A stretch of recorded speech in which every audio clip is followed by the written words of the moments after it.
Welcome back to another episode of Merge Xtra. Today we have Saba Al Busaidi.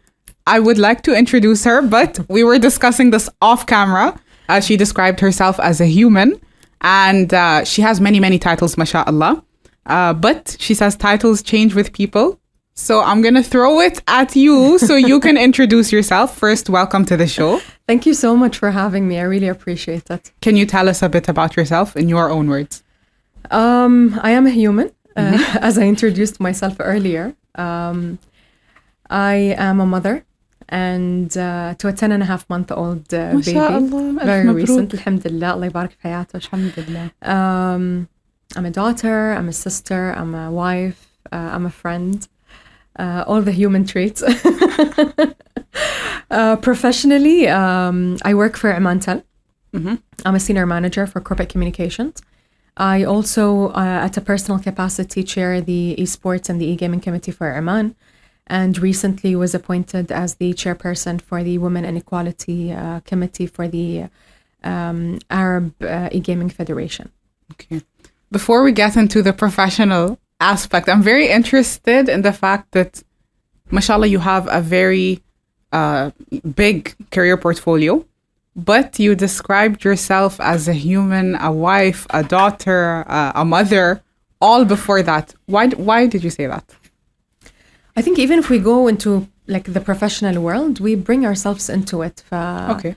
I do believe in people are a bundle of personality traits that essentially make them human. And that's what we bring. We're humans in our homes, and our workplaces are second homes. We essentially have to treat one another as humans as well.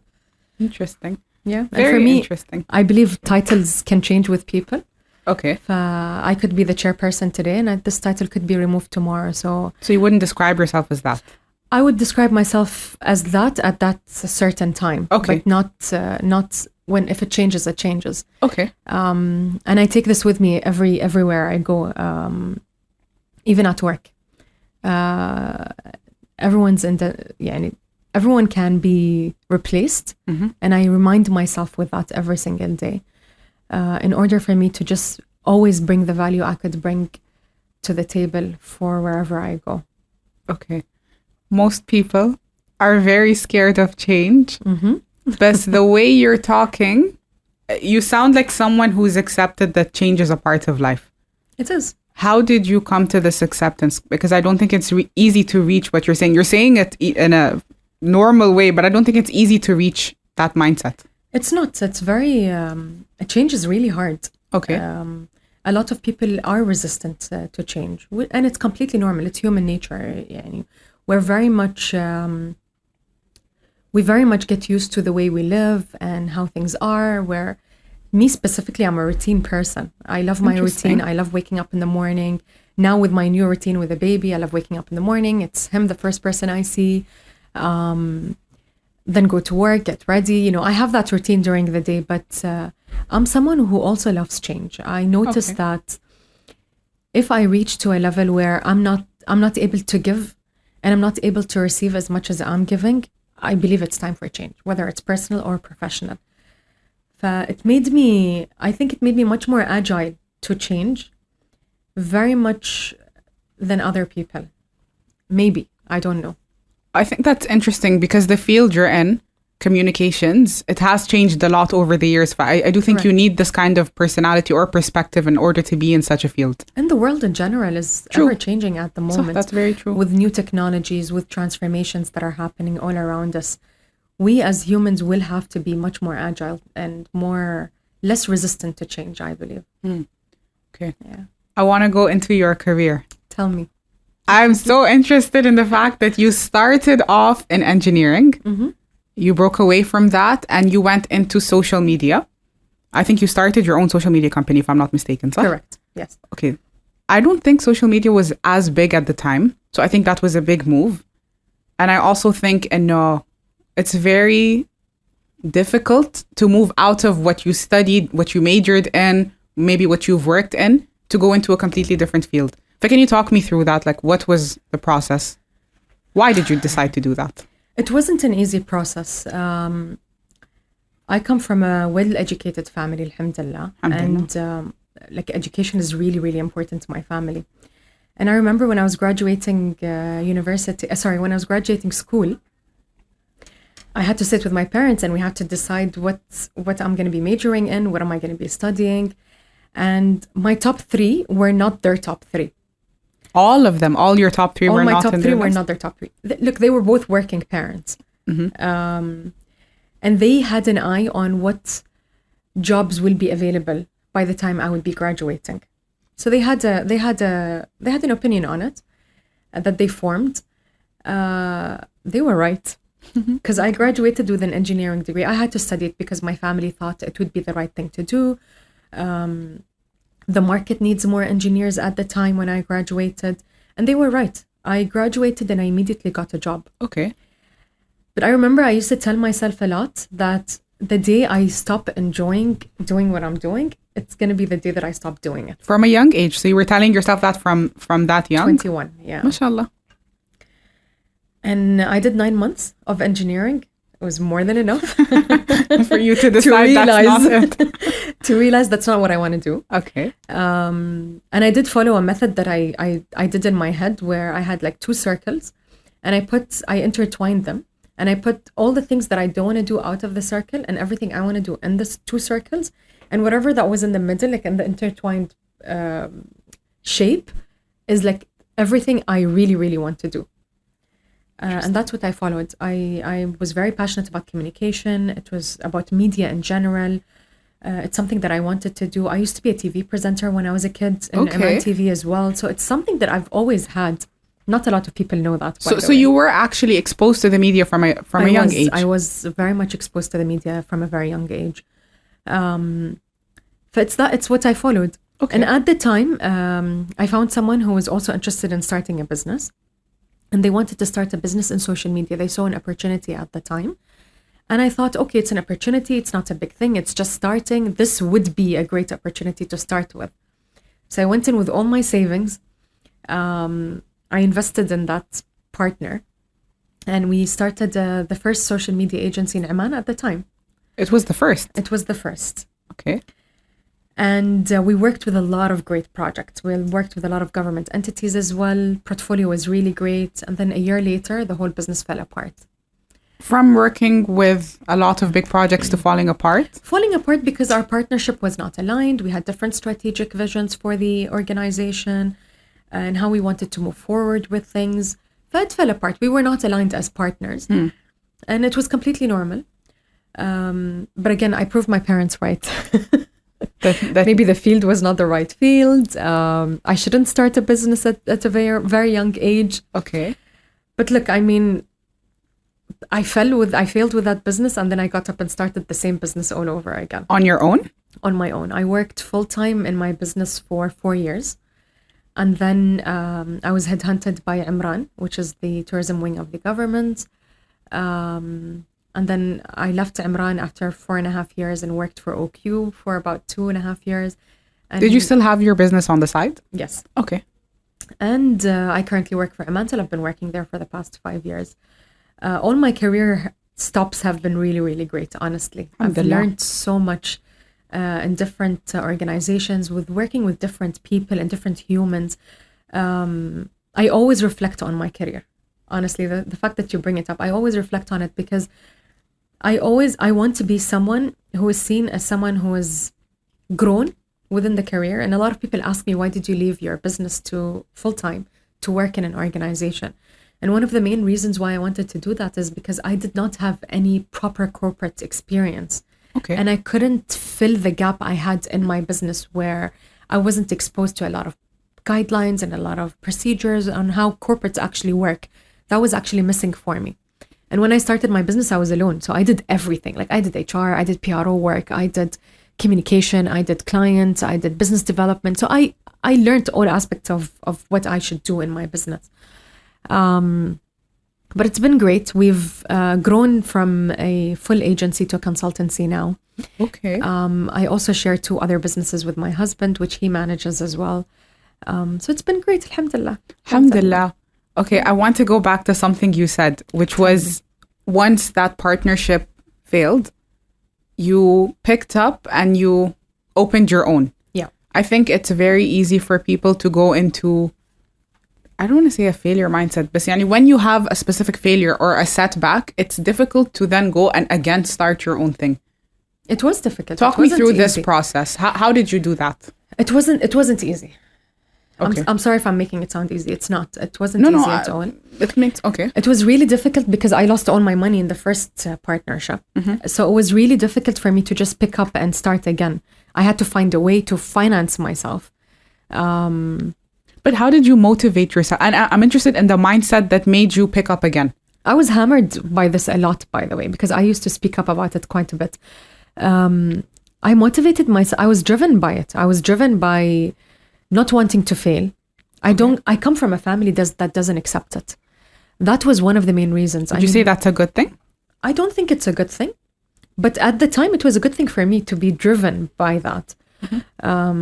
I think now there's a whole new wave of people trying to implement a mindset of failure, accepting failures. There's nothing wrong with failing. We need to learn from it and getting up. But for me, I wasn't driven by this mindset. I was driven by a mindset where failure was not an option. Okay, interesting. Now I look back and I'm like, wow, I learned a lot from that failure. I did. It's reality. But I wasn't driven by it. I wasn't motivated by it. I was motivated by I cannot fail. I cannot fail. It was motivated by needing to have a job. Because I come from a family that have jobs, they work for the government, stable income. You know, it's the same mindset that almost a lot of people have here. And I came from that mindset where I needed to be the person who would have a job. I can't be the failure in the family, you know, all of that. But it came from that, to be honest with you, more than the mindset of learning from failures. Okay. Yeah. Okay, so that's one of the things that helped you pick yourself up after it and go again. 100%. Yeah. Okay. A lot of people, I've heard this debated. Some people think, when you're in a small organization, your own organization, it's better because you learn how to do everything. So as you said, you were doing PRO, you were doing HR, you were doing everything on your own. Yeah. But then there's also some people who say, no, you need to learn from the big organizations. You seem to have an opinion where you need both. You need to learn how to do everything on your own and you need that corporate experience. I do believe you need a bit of both. I wouldn't say that everyone needs corporate experience because a lot of people also learn a lot of things by doing things on their own and then they start hiring people and everything. But my mindset as an entrepreneur at the time was I need to learn everything myself because when I hire people, they won't be able to tell me the wrong thing. Okay. So if they tell me something, I'm confident enough to answer and say, I've done this before, I know how it works. Okay, so when you're in a position of leadership, you'd want to understand what each person's position entails. Is in that mindset? No, it was more of trusting. Okay. That they wouldn't be telling, look, as a business owner, you have a lot to lose. True. And with hiring people, you can't afford that. You need to be involved. I wouldn't say involved in operations, but involved in at least understanding how things work. In order, first of all, to guide your people. And second, to know how things work, whether from a PRO perspective or from an HR perspective, or because they're all very important aspects of your business. Having an understanding does not mean you need to be an expert in it. Okay. And I still believe the same for leadership. Leaders succeed because they have great teams under them. Okay, so you would praise your team for a lot of the success that you 100%. Okay. 100%. Whether I praise my personal team, I praise my husband and the helper that helps me with my baby. I praise my family for being my team to give me the chance to succeed in what I'm doing in my professional life. And professionally, I also I give so much thanks to the teams that make me a successful leader. Leadership, and you're a woman. How do you feel? Do you feel that you were disadvantaged in any way? Honestly speaking. When I was full-time in my business, yes. When you first started it, yani? Yeah. But it was a mixture of things. I was young. Okay. I was a female. It was a very new field. It was a mixture of a lot of disadvantages at the time. Why would the female part have been a disadvantage? Like, what did you face? For a very long time, Oman had a lot of male entrepreneurs. Okay, so you were one of the few female. In the beginning, yeah. When entrepreneurship was rising at the time, yeah, I was one of the few names that was coming up at the time. But in the corporate world, specifically now, I don't feel disadvantaged at all. Okay, so you've seen a huge shift, يعني. I've seen a huge shift. I mean, I have great management that trust what I do. And I think it comes with trust. Okay. It also comes with that. It's not about, and I believe in women leadership based on merit, not based on the fact that she's just a woman. Just because she's a woman. Okay. And the same goes for males. That's true. I mean, in my opinion, the same goes for males. It all should be based on merit. It shouldn't be based because of gender equality, we need to meet the... From a disadvantage perspective, I would say there are disadvantages, but they're very minor, at least in my case currently. Okay. The minor is making decisions about career growth or making decisions about how things would go, or making decisions when you work with a male in your team, for an example. But other than that, in my current role, I have great trust from my management, great support. I have great people who listen to opinions. So it's been great. I believe I've been able to grow because I have male figures in my life personally who enable me to have enabled me to grow this much professionally. Whether that be my husband or my dad or my siblings, support system. And professionally, it's the same way. Okay.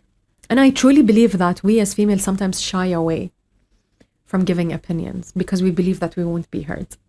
And having that courage to voice your opinion is extremely important to have. And trusting the process and being confident, I would say, is extremely important when you voice your opinion. Okay. The way you speak, if it comes with shakiness, it won't be heard. But if you're confident about what you're stating and you're confident that it would bring value to the table, and you know that your opinion would be right and it would matter, you should always voice it. Confidently. Okay. Yeah. I found it interesting because of your position. I don't want to butcher the exact name of the position, but the position with the Arab Esports, inclusivity, gender equality. Can you mention it? The Women and Equality Committee for the Arab Egaming Federation. Okay. A lot of the times in such positions, it involves putting females in, for example, leadership positions, putting them in more positions. Mm-hmm. I have seen companies internationally where sometimes they would just want to put a female in a position, whether she's right for the role or not. And I have seen a lot of results, consequences. So for example, then someone might say, see, when you put a female, she can't do the job, just because they picked the wrong one who maybe was not right for the role. But you mentioned, you believe that people should be getting the position because of their merit, not because of the fact that this is a man and we need a man, or this is a woman and we need a woman. Correct. How are you taking this mindset into your new role? Look, the new role is also new to the Arab Egaming Federation. Okay. It's a new committee that was formed under the federation. The idea is I chair it with two other great females, one from Saudi and one from Bahrain. They also are part of the e-gaming associations within their countries as well. And the main idea of forming this is to build the processes and policies towards female participation in e-gaming events in general, whether they were local, regional, or international. You have to understand that, like any other sector, this is a very new sector, but it's a very booming sector and it's very fast evolving. Okay. And a lot of people shy away from, and I would say a lot of females shy away from being their real self online. And I think we've had a discussion about we were talking earlier. about this. There is a reason. So, for example, when I used to play, but I don't play anymore, but when I used to play, I'd have to put a fake name. And while I'm playing, you can hear the boys talking and they're like, oh, you play like a girl. Not to me, to the other people, like someone who's weaker. But that guy is actually a guy. Yeah. After I beat them and I go like, hey, by the way, I'm a girl. it's a shock. And how can a girl play? How can كذا? And I was not even the best among my friends group. I have a friend اللي I cannot even like play against her. She's so good يعني ما شاء الله. But there is the bias. You hear them say it. Yeah. But that's one of the reasons that women would not show themselves online. And I believe we often think the bias is very local, and it's not. What does that mean? It's not only related to where we come from. It's everywhere. Okay. The bias is everywhere. It was international. Yeah, it's everywhere. The representation of females is less and lower. It's because they shy away from even showing themselves. It's not only about their names, but also shying away from showing themselves. We have this issue much more here. I won't say Oman, but in the region in general, we have less representation of females in gaming events and gaming participations because they shy away from showing themselves. And that could be related to their families won't allow them, the society would say something bad about it. Having a female that's a gamer is not something that's associated. It's usually males with gaming. So breaking that taboo, first of all, of the games are not associated to a male only. It's for everyone. It's inclusive. Bringing that as a guideline and bringing that to set as a policy is extremely important for us to start working on to enhance the female representation in those games. Okay. Other than breaking the social barriers that are related to it in the normal norms and the normal guideline of our social guideline, obviously. But we want to see more. In Oman specifically, I was shocked with the number of female gamers we have. Do we have a lot of female gamers? We have a very good number of female community. It's really, really great. And they're so good when they game. And that I know we're for so a fact. proud of them. They've participated with us as well. So it's been really, really great to see that.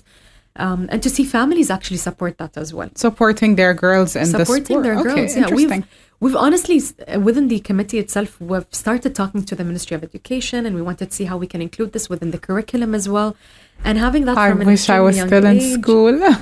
Yeah, and seeing how we can include this from a very young age. Okay. And when we talk about the gaming industry, it's not only about gaming. It's about having female instructors. It's about having female streamers. It's a whole sector. It's not only gamers who play, but it's gamers who are instructors, gamers who can be streamers, as you said. Streamers, content creators, and so forth, coders of games as well. So it's a whole industry that we're looking at, and it's not only related to games specifically. Okay.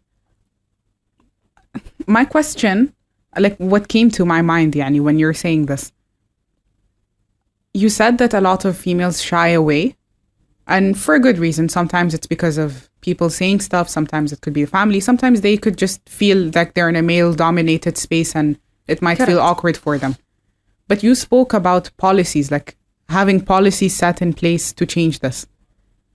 Are there any policies that stop females from engaging? And what kind of policies do you mean? Because I don't think there's any rule set in place that says, like, as a woman, you can't. I think it's just like a social thing, صح? It is a social thing, and as well as ensuring that as much as we have males, because of the societal guideline that we have, okay, we need to ensure that females have tournaments specific for them. Okay, so you mean by including more female-only tournaments? Yes. To encourage them to also take part in such things? Correct. Okay, yeah. That makes sense. I didn't think of it like that. Yeah. I was thinking of like you're only going to try to push them to participate and... That's part of it. We want more females to participate and not shy away from it. I mean, we were recently in Riyadh in Saudi, and they have a great example on how they invested in a female. And she's a gamer.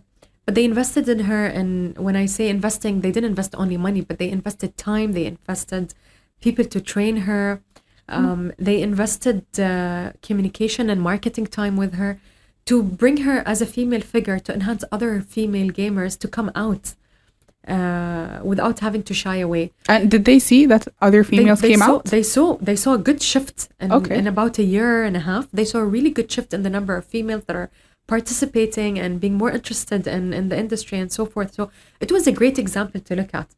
And I believe we shouldn't shy away from doing something that someone else did.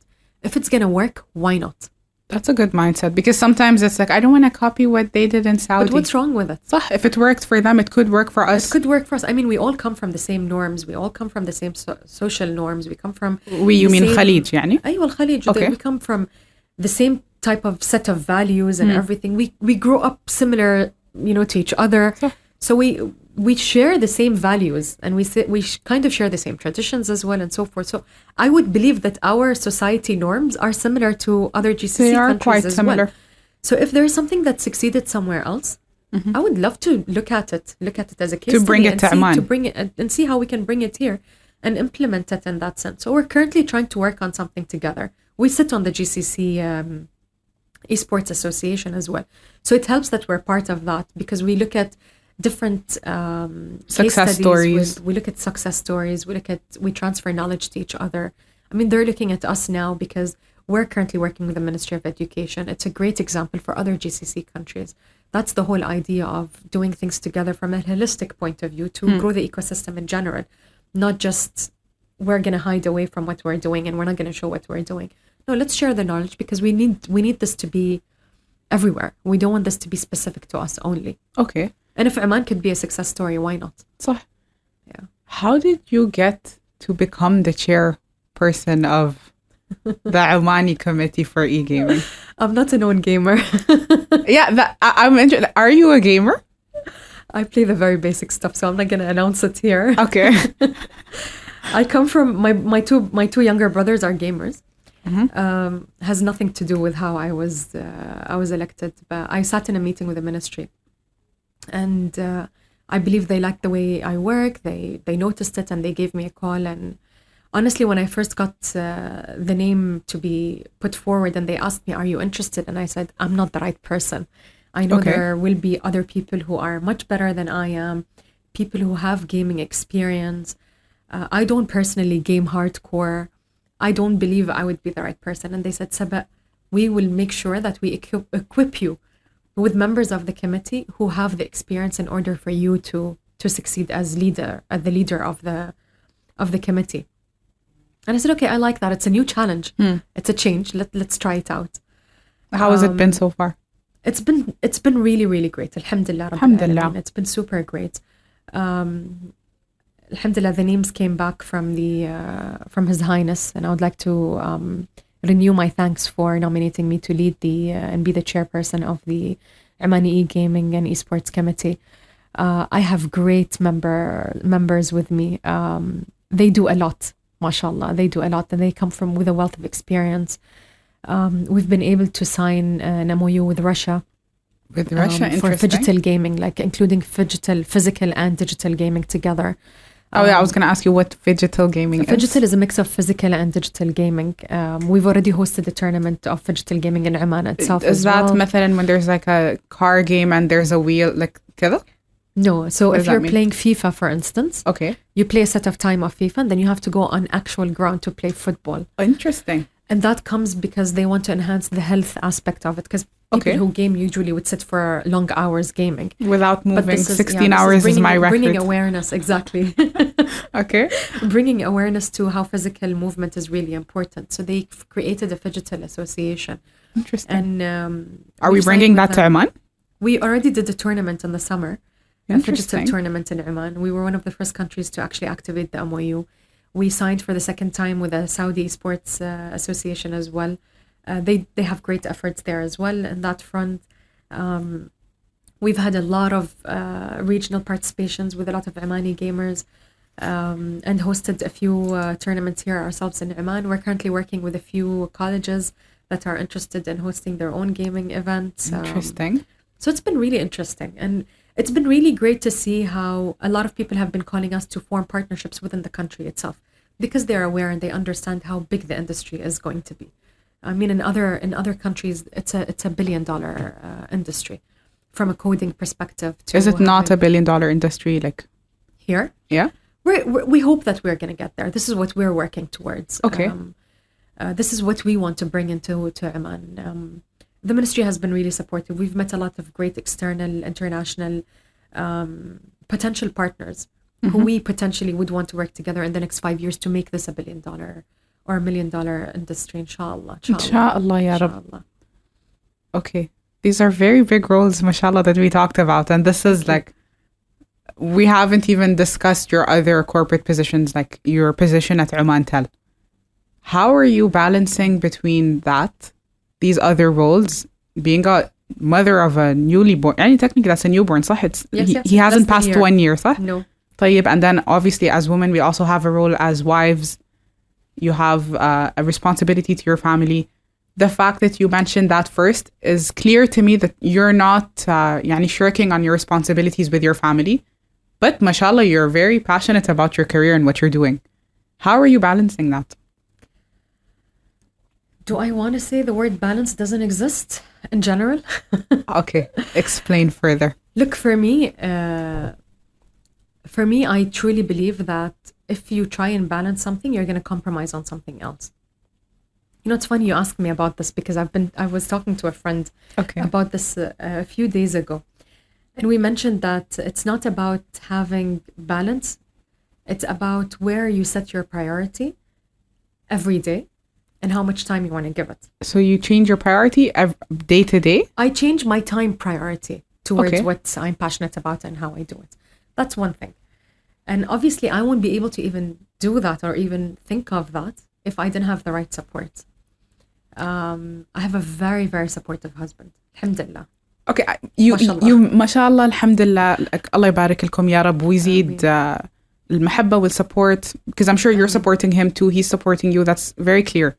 You've mentioned this, the support of your husband multiple times, mashallah. How important do you think it is for men and women to have a supportive spouse? It's very important. It's very important.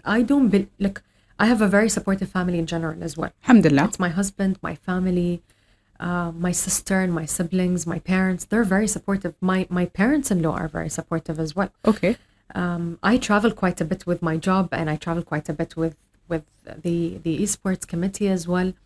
I don't believe not having the right support, I wouldn't have been enabled to be where I am today. Okay. Honestly. At least for me. I don't think, maybe this is not a general thing. I don't know. But at least for me, I know for a fact that I know I have the right motivation and I have the right passion as an individual to want to do and achieve all these things and want to accomplish much more. And I'm very much driven by how I do things and the successes I see. And I always think they're still too little. I still want to do more. So I'm very much motivated by that. But I won't be able to do all of this if I didn't have the right support and the right mindset at home. Okay. It's not only support, but it's also the right mindset. Because I'm not always positive and always happy. The right mindset from you or from the people surrounding you? From me and from the people surrounding me.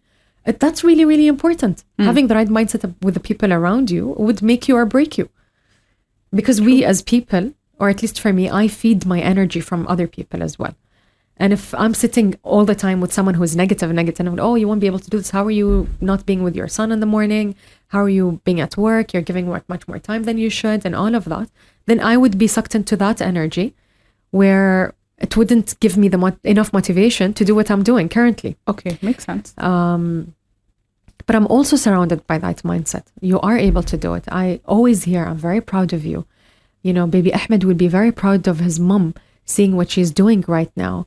You know, when I travel, I had to, this in October was the first time I left my son for about 2 weeks because I'm part of the National CEO program with the Royal Academy of Management in Oman. And it was very hard for me as a mom. But my husband kept saying, you're doing this for him. He's going to be really proud of you. Okay. You know, reshaping your mindset, getting you out of the potential guilt you may have been feeling. Exactly. So it's been super great. I mean, in terms of support, he's been super great. And kudos to millennial dads. They're very, very involved. And my husband's very involved with Baby Ahmed. So it's been really great. We're a team and we see ourselves as one. And we have a great helper at home that helps us with Baby Ahmed. And she's great. So we all are together a team to support one another, to support each other. When it comes to me traveling or needing to be somewhere or having to attend a board meeting, it's the same with Mohammed, my husband. If he needs to be somewhere or needs to be attending, you'll take over in that case. I'll take over, and then we have our parents and we have our parents-in-law. So it's, you know, when they say it takes a village, it really does take a village. It's not as easy as it sounds. It does really take a village to raise a child. Alhamdulillah, I'm very blessed and very fortunate to have that. Alhamdulillah. Alhamdulillah. I find it very interesting that you're saying this because I was having a conversation with someone recently and I was discussing this. You know, you need a supportive environment. So for example, if you're around a group of friends or a group of family members, maybe extended family, and you keep hearing, you know, "Ugh, what are you doing? You can't do this. You can't do that." I think, you know, it's okay to, obviously I'm not like telling people leave your family. I'm not saying that at all. But I'm just saying, for example, hang out with them a bit less. Surround yourself with people who motivate you, who push you, who tell you you can do it. Get your goals done because you cannot achieve your goals with such an environment. The other person's argument was, if you're a strong person, you don't need supportive people around you. You will be self-motivated regardless. Your story is interesting because you've done a lot, but you really do talk about the support that you've gotten and being in the right environment. What would you say to someone who would say that the environment is not important? If you believe in your goal, you can do it, even if everyone around you is. I think it's a bit of both. If someone keeps telling you something, you're going to start believing it. Even if you're a strong person. Even if you're a strong person. Even if you're self-motivated. Look, strong people have their low days. You're not strong all the time. Mm-hmm. I fail to believe that. I fail to believe that everyone is strong. We're humans at the end of the day. This is normal. Mm-hmm. We feel happy, we feel sad, we feel broken, we feel strong, we feel great. We're a mix of emotions. And not everyone has the same. Everyone goes through ups and downs and highs and lows. It's normal. But if someone starts telling you something all the time, you're going to start believing it. If someone tells you that you're not great, don't do that, you won't be able to do it all the time, you're just going to stop doing it. That's true. No matter how strong you are. This is why I truly believe in surrounding yourself with the right people, surrounding yourself with a good support system. Motivating yourself is important. I wouldn't say it's not. But it's not always there. Motivating yourself is not always there. And I'm being extremely real here. For someone who's like me, I don't believe motivating myself all the time is present. I do believe that sometimes I do need to hear it from other people. You do need the push from those around you. Everyone does. That's human nature. I agree with nature. that. We as females like it when someone compliments the way we look. Despite us leaving the house knowing that we look great. Mm-hmm. But we still like it when someone compliments us. It's the same exact thing. At least I believe it's the same exact thing. If you do something great and someone compliments you on it, it's just a motivating factor. Yani. Exactly. And people in general need validation. No matter how high up you are in the ladder, people in general need validation. And that's not something to be ashamed of. Not at all. Not at all. That's human nature. I would want someone to tell me, you're doing the right thing, continue doing it. It validates that I am actually doing the right thing. Okay. As a mom, like I've never been more questioning of myself in my life. Okay. The guilt eats me up. Am I doing this right? What am I doing wrong? You know, why is he crying? Like, I don't know. So I question myself generally. But it's nice to have someone who's there to tell you, you're doing great. You know, you're there. You're always there. You're doing your best. So as a mom, I felt that the validation is required. It's for everyone. صراحة يعني. Whether it's in your... I said like 50 Arabic words, so it's completely fine. But no matter how high up you are in the ladder, you need people to motivate you. You need people to compliment you or say something nice to you. Okay. And I mean, why not say something nice to someone else? Why not be a motivator? Being kind. It's just being kind. And that's really important to bring to your workplace as well. Don't be nice, but be kind to people. Don't be nice. Don't be nice, be kind. Wait, what's the difference between being nice and being kind? Nice could be seen as naive. Okay. Being kind is, in my point of view, is still bringing your human self to wherever you are, but being fair and being right. Okay. So not letting everything slide just because, I'm a nice person, but being kind enough, you're spreading khair or you're spreading positivity. It's work. I mean, you can't let everything slide as well. True. You have to be kind. You have to be thoughtful towards people's, what they're going through. Respect their experiences and their mindsets. Respect the way they think. It's very important. Okay. How has motherhood been so far? You know, we were ending the year yesterday with a conversation, myself and my husband. Motherhood has been super, super amazing. Alhamdulillah. But also parenting is hard. Okay, so you felt that. It's hard. The responsibility is hard, but it's been super amazing. Alhamdulillah. I mean, I've never in my life experienced being stressed at work. And as soon as I get home and I see my son, Aw. just giving me that hug or smile, like my stress and my heart just melts away completely. Alhamdulillah. I've never experienced that in my life. It's always like I'm back home and I'm still stressed. Okay.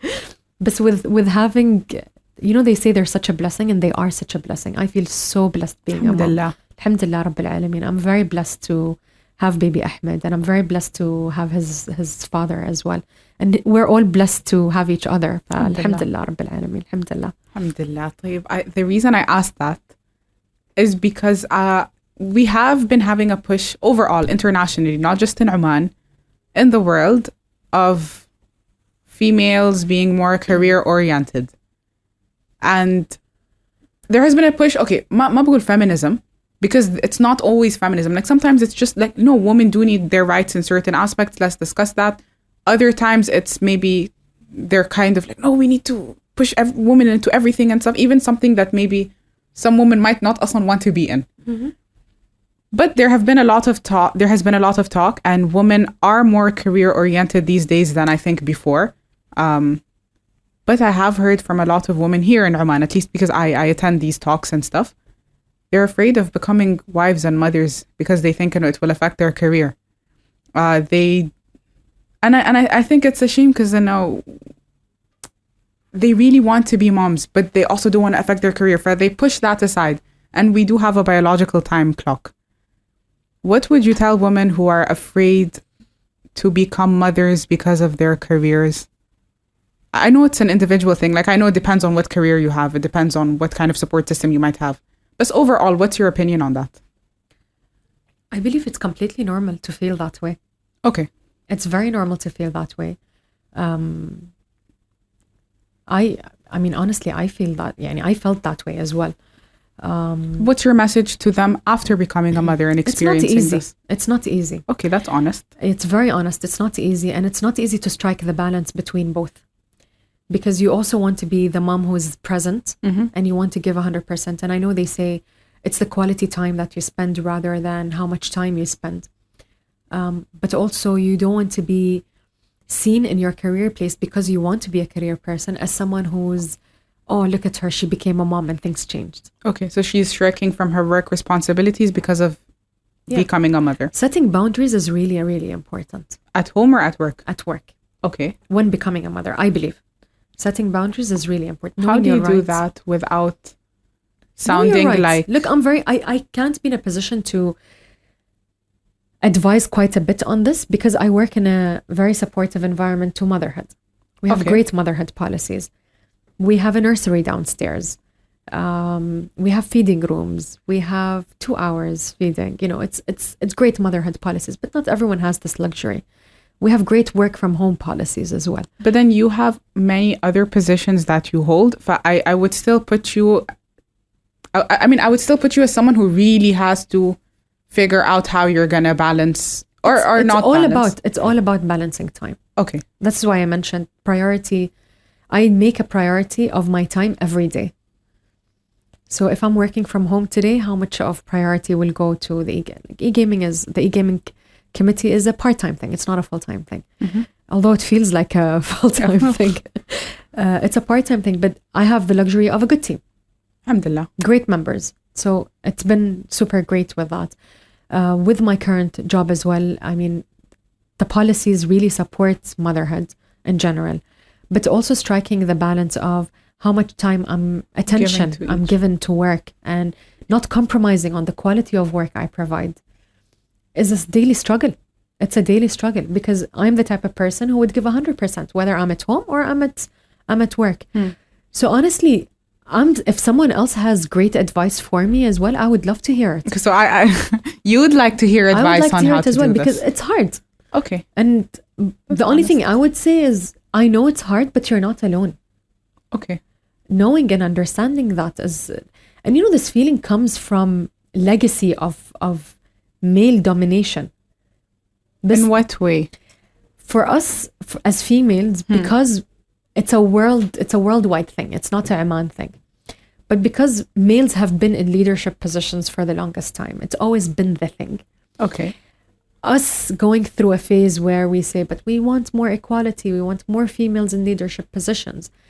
And because we feel like we want to be because of merit, and would think that because of the worldwide trend that's ongoing, would feel like we won't have the same equal chance, makes us think this way. Okay. Makes you feel like you have to work 10 times harder. And in my opinion, this is it. And because in our society as well, if you look around in the past 15 years, you would look around and you'd see males who are figures. Alhamdulillah, we are in a country, we live in a country where females are pushed forward. We have the first female ministers, we have the first female ambassadors, we have a lot of female leaders, female pilots, female exactly. athletes. We have leaders in there. So we start thinking that we need to do a bit more and we need to put in more effort because we won't be given the same chance. Interesting. I don't think I thought of it like that, but that's an interesting perspective. Yeah. Okay. Thank you very much. This was a very, very interesting conversation. Thank you so much. Thank you for giving us all your time, like me, the audience. I think it was very, very interesting. Thank you so much for having me. I really appreciate it. It was, I think, one of the realest interviews I've done. I think I was asking too many questions. I was like, interesting. Tell me more. I'm scared. I'm sure it will resonate with a lot of people because you were quite honest in answering every single question. Let's hope my husband doesn't hammer me at home. Haram. You were literally saying, I have the best husband half the time. I do. He won't. Thank you. Shukran. Thank you, Lian.